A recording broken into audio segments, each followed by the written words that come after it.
Hard in Hightown, Chapter 9, by Varric Tethris.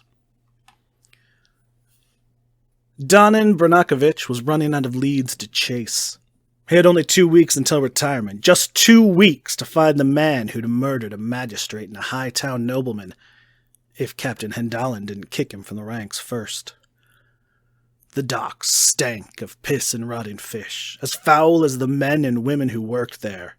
But that was where Donin had to go to find the raider Captain Belladonna, who had broken into the Comte de Favre's home. The Dragon's Jewels was a big boat. She liked big boats. The pointy bits towered majestically over the water. That roundish wooden part seemed like it could crush armadas beneath its... wood. It was the greatest boat in the history of boats. But even from the dock, Donin knew something was wrong. He ran up the gangplank to find a dead sailor on the deck and a blood trail leading down into the hold. Donin drew his sword and followed.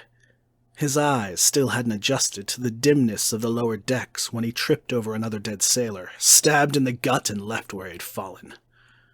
The body was still warm. The ship creaked with every swell of the waves. Donin held his breath and crept deeper into the hold. He barely deflected the blade in time. Steel ringing against steel, Donin parried the second blow, still half blind in the low light. The third swing got past his guard and left a wicked slash on his forearm. "Nobody attacks my crew, you flaming pile of dog shit," the attacker swore, and Donin recognized her voice. "Hold! Kirkwall City Guard," he shouted, barely bringing his blade up in time. "You again!" Donin's eyes finally began to adjust, and he could make out Captain Belladonna.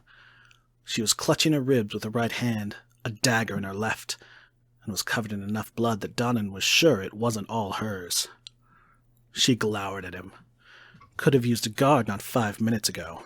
Useless as ever. She grudgingly lowered her weapon. Donin sheathed his sword. "Who did this?" "Don't know, didn't care to ask," she sniffed. "Bastard killed 2 of my men, before I cut off his hand and he bolted." She waved indifferently towards the rear of the hold. "It's over there somewhere." "Did he take the Comte's shipment?" Donin asked. "No.